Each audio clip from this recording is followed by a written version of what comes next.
Good morning and welcome to Our Issues Milwaukee. I'm your host, Andrea Williams. Our focus this morning will take a look at the 50th anniversary of Milwaukee's fair housing marches. The Milwaukee Journal Sentinel is examining the impact of the city's open housing marches and where things stand today. They're calling it the 50-year ache. And here to tell us more about that is Borowski, who is the deputy editor for news, projects and investigations, and editor of PolitiFact Wisconsin at the Milwaukee Journal Sentinel. How are you, Greg? I'm doing fine. How are you doing? I'm doing well. I appreciate you being here.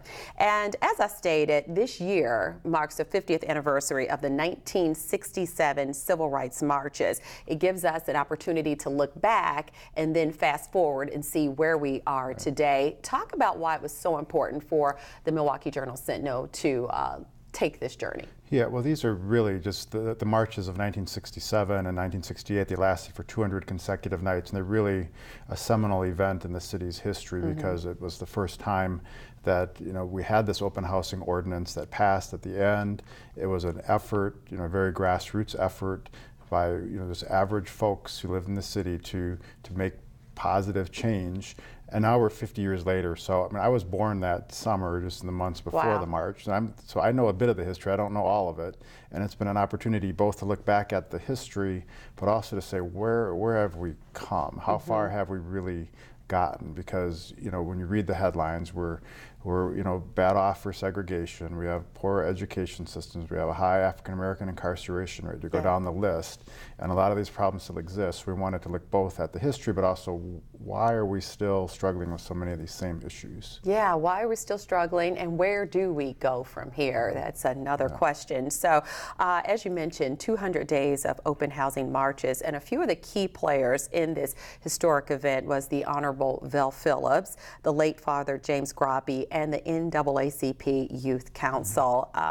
Milwaukee's African American residents at that time faced blatant discrimination in housing, where they were met with hostility and refused housing altogether when they wanted to leave segregated neighborhoods. So in your thoughts after doing this research and finding individuals who were there, what are you thinking? Yeah, one of the things that struck me the most, we did a series of videos with a lot of the original marchers to ask them, what were you hoping for? What did you achieve? And there was one of the marchers who described a conversation she had with Father Groppi, who said, they did the marches. They went across the 16th Street Viaduct to the south side, were faced with great hostility, thrown bottles and racist words and things, and they kept doing this. But she came back, she described, she said, Father Groppi, what's so great about it? Now that we've been down there, I wouldn't want to move down there.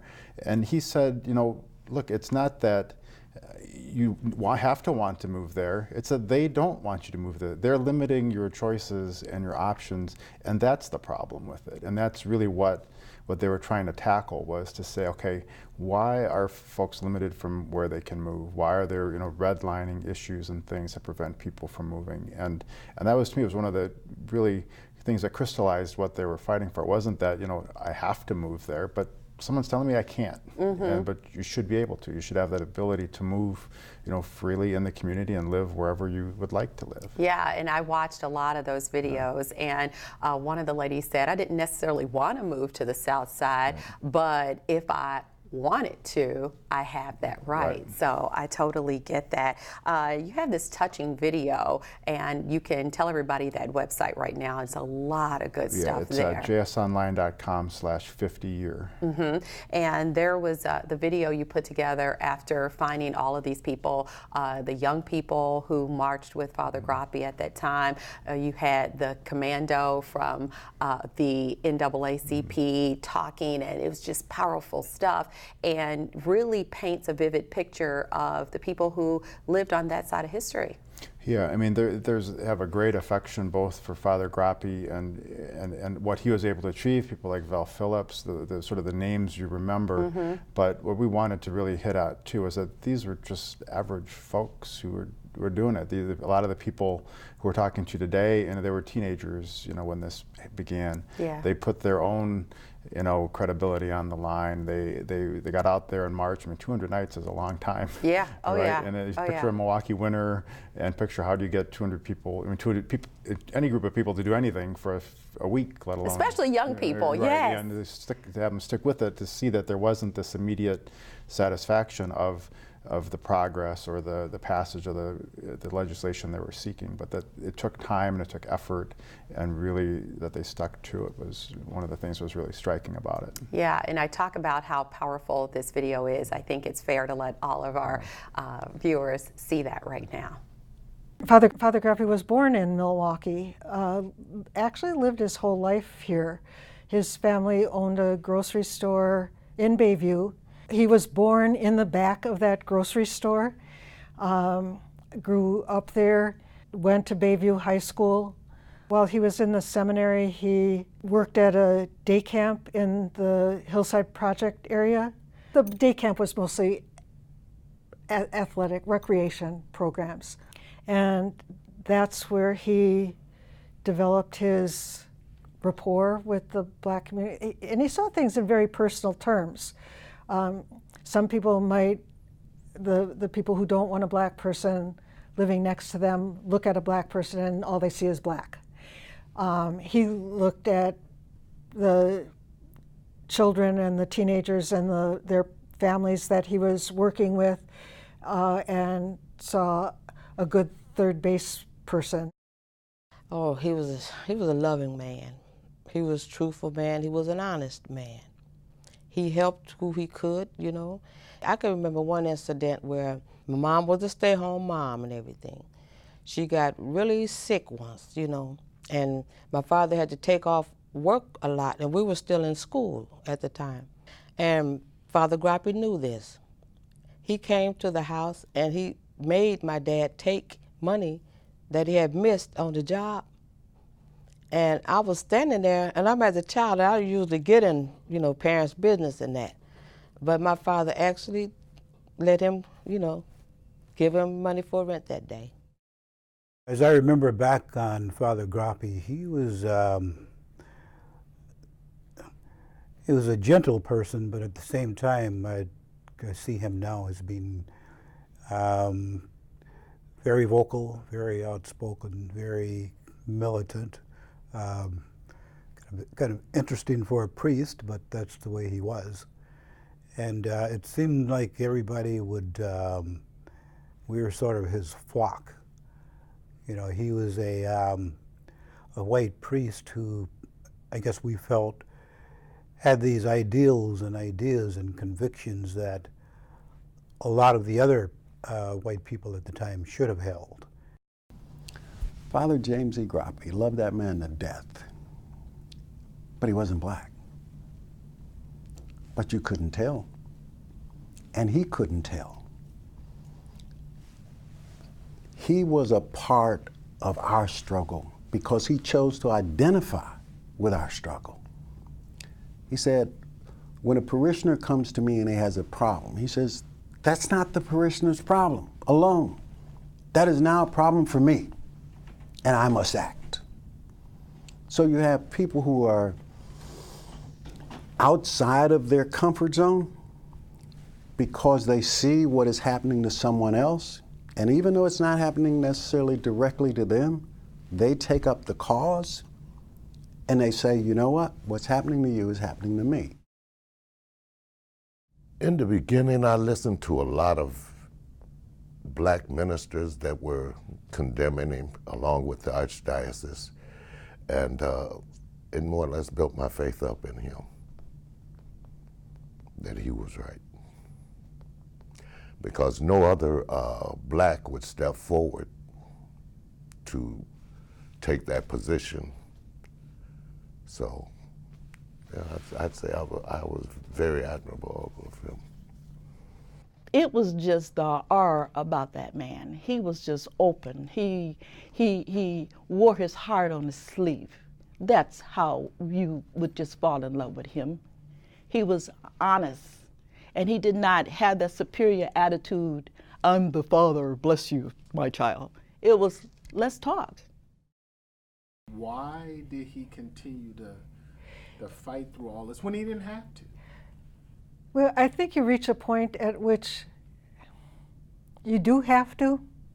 Okay, yeah, you're white. You could go back into the white community. You could say, I was wrong.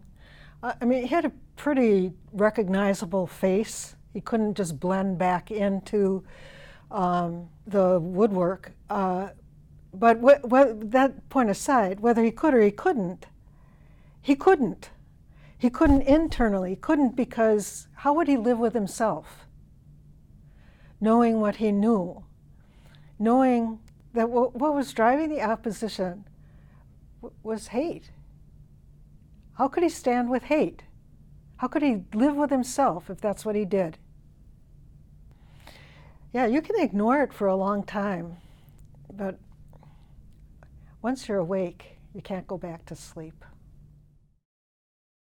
I mean, really, to find these people, was that easy or kind of hard? Yeah, we found a few, and then they helped us find more. Gotcha. There is a whole group that we've been working with called the March on Milwaukee 50th, and that includes some of the original marchers who've been trying to both, you know, recognize the history of the event from 50 years ago, but also to say, where do we go moving forward? And they've been coordinating a whole host of events and things. So they were great, very helpful to and us. as we've mentioned several times already, Val Phillips, a major figure in really seeing this all come to fruition. She's 90 plus years old now, and I should say years young.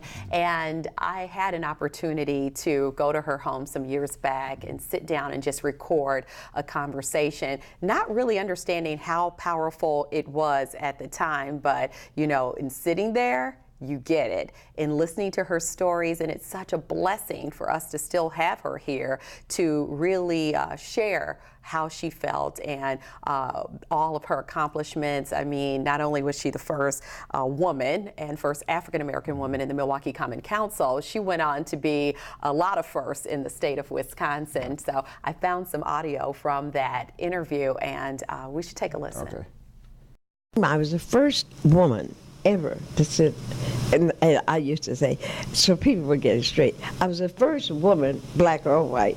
I was the first black, male or female. Then they would get it straight because people would get the first all confused. I was the first woman on the city council and the first black. And it made it kind of hard because the aldermen,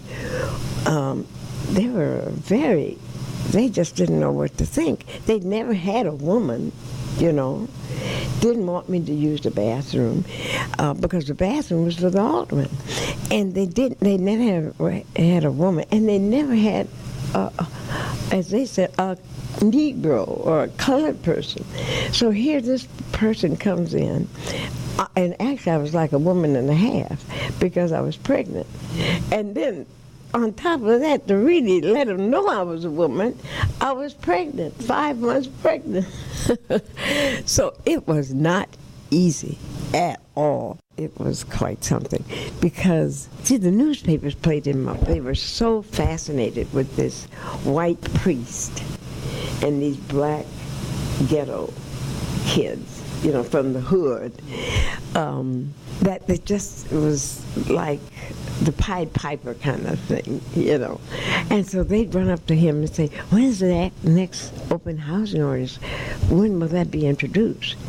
And Groppi would say, now I'm sure he enjoyed the attention. He'd say, oh, I have no idea. We're here supporting Val Phillips.